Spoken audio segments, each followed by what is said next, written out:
జనం సొమ్మును జగన్ బంధువులకు కట్టబెట్టిన వైనం వెలుగులోకి వచ్చింది. ఇదేదో తేడాగుందన్నో నేను జంపు. ఏపీలో గత ప్రభుత్వంలో జరిగిన భూదోపిడీలు, ప్రజాధనం దోచుకున్న వ్యవహారాలు కూటమి ప్రభుత్వం ఏర్పడ్డ తర్వాత బయటపడుతున్నాయి. ఏదో గుంటల వ్యాపారనే చెప్పారు, ఇన్ని ప్రమాదాలుంటాయని చెప్పలేదు. మా వాళ్ళు భయపడుతున్నారు. తాజాగా పులివెందులలో 4 స్టార్ హోటల్ పేరుతో ప్రజాధనం వృధా చేసింది.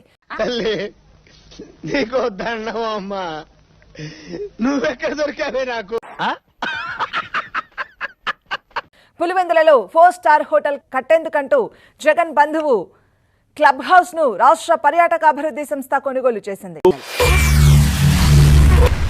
ఈ మాత్రం దానికి ఇంత షాక్ అవుతాడేంట్రా? ఇలాంటివి మా దగ్గర చాలా ఉన్నాయి. జగన్ తన అనుచరులు, బంధువుల కోసం పర్యాటక రంగ అభివృద్ధి పేరుతో ఊరుకో ప్యాలెస్, వాడుకో స్టార్ హోటల్ ప్రజాధనంతో నిర్మించుకున్నారు.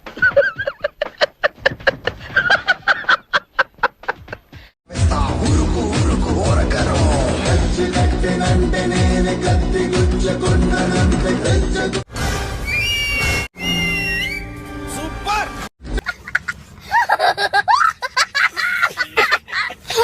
వై నాట్ 175 అని చెప్పి పుట్టుకేంద్రా చంపేస్తున్నాడు బాబు. రండి బాబు, చంపేస్తున్నాడు బాబు.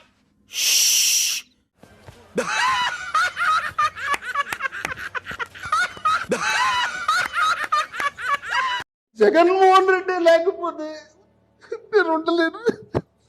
మిగిలింది ఎద్దులో ఉన్న ఏడిస్తే దరిద్రంగా ఉంటది. ఒకానొక సందర్భంలో చాలా భయంకరమైన ఆలోచన ఒకసారి ఆయన చెప్పాడు. నాకు వినంగానే అసలు షాక్ అయిపోయాను. ఏంటి సార్ మీకు తెలిసిన నిజం? విశాఖపట్నంలో ఉన్న స్టీల్ ప్లాంట్ ని తీసేసి అక్కడ క్యాపిటల్ సిటీ కడదాం ఉన్నాడు ఆయన.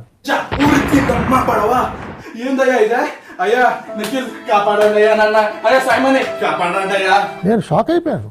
అసలు ఏమిటి ఆలోచన? అసలు మనం ఎవరు ఊహించలేమండి. ఊహించలేకపోయావా? నేను అంతేరా, ఎవరి ఊహలకి అందరు. That is Vishwas. నేను వాదించాను ఆయనతో. వాదిస్తుంటే తిరస్కరించాడు ఆయన. ఏమి నువ్వు ఇలా మాట్లాడతావు నాతో అన్నాడు. నీతో వచ్చిన సమస్య ఇదే అన్న. ఇలా మాట్లాడుతున్నాడు ఆయన. Okay, no use. వాడు విండండి. స్టీల్ ప్లాంట్ వల్ల పొల్యూషన్ ఎక్కడ ఉంది సార్? లేదండి అంటే నువ్వు అన్నిలాగా మాట్లాడతావు అన్న అని నాతో ఆయన వాదనకు దిగారు. చూడు సీను, అవతల వాడు చెప్పేది ముందు వినాలి, తర్వాత మాట్లాడాలి. ఇలాంటి ఆలోచనలు అన్ని ఆయనలో ఎందుకు వచ్చాయి? ఎవరు చెప్తే వచ్చాయి? అదే అర్థం కావటం లేదు. వీడు సడన్ గా ఇలా ఎందుకు మారిపోయాడు? ఎవరు ఇతన్ని పవర్ఫుల్ గా ఇన్ఫ్లుయెన్స్ చేసి మార్చేశారు. ఇలాంటి ఆలోచన ఉన్న వ్యక్తి అసలు అలాంటి పదవికి అర్హుడు కానే కాదండి. అంతేలే, ఎదవలకు పదవులు వస్తే ఇలాగే ఏడుస్తుంది. మరి 5 ఏళ్ల పాలనలో రాష్ట్రాన్ని అన్ని విధాలుగా అధ్వానంగా మార్చేసిన జగన్ నియంతలకే నియంతగా వ్యవహరించారు. సార్ మీరు మరీ ఎక్కువ పడేస్తున్నారు సార్. ఓల్డ్ ముందా ఏంటి పొగడతలా కనపడుతున్నాయి నీకు? ఏ కాదా, తోలు మందం వేధమని. గత ప్రభుత్వ కట్టడాలు కూల్చడం, రంగులు వేయడం, పేర్లు మార్చడం పిచ్చి పరాకాష్ఠకు చేరింది. ఎవడ్రా గోడల మీద రాయమంది? నాకొకటి చెప్పుడేంద్రా, నేనే షురూ చేసిన. చైతి సొంత కుటుంబ సభ్యులను హింసించడం, వారిపైనే తన మూకలతో అసభ్య పోస్టులు పెట్టించడం లాంటి చర్యలు. మీ మొహంలో టెన్షన్ చూద్దామని. అమ్మో, నీలో శాడిజం కూడా ఉందన్నమాట. ఈ టెన్షన్ ని తట్టుకోలేను కానీ జగన్ మానసిక స్థితి ఎంత క్రూరంగా ఉండేదో అని చెప్పడానికి ఉదాహరణలు అంటున్నారు కొందరు అధికారులు. ఇంతటి యదవని నేను ఎక్కడ చూడలేదు. అంటే మీరు మారాలరా.